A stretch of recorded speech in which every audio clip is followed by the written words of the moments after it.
September 17th. Today's reading begins the story of Nehemiah, but not before it covers one of the most difficult, challenging, and controversial passages found in the Old Testament.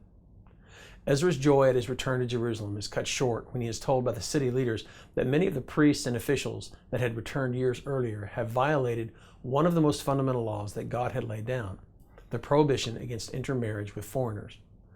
The very men that were tasked with carrying out the system of worship on behalf of the people were living in sin with women that worshiped idols.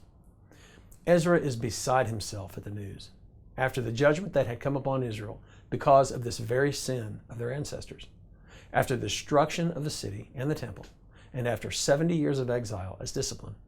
It was as if the people had learned nothing. Ezra's response, public prayer and fasting, shows affinity with the people and inspires a nationwide repentance. What a difficult dilemma. Each man who was in violation had a choice to make: either follow his own way or God's way, either stay with his decision and be banished from the Lord's presence and from his covenant community, or acknowledge the mistake and terminate the union that never should have occurred.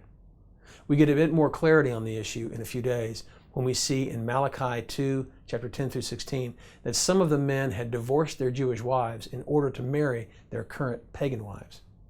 Remember, for a priest or official to marry wives that worshiped idols was as severe a crime as could be committed.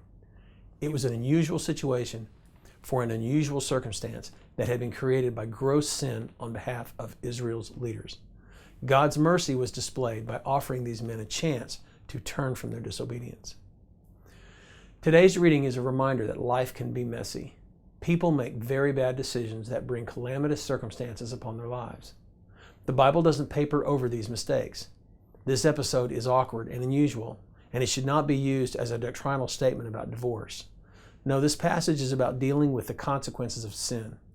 Our actions can make quite a mess for us and those we love, but fortunately, God's patience is great and His mercy is as high as the heavens. Here's today's application. Have you ever considered that there is virtually nothing that you can do or any act that you can commit that God hasn't seen before? Nothing catches Him by surprise.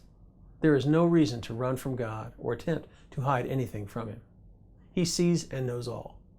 Yield to Him today and let His healing and restoring power turn life's deepest sorrows and regrets into joy.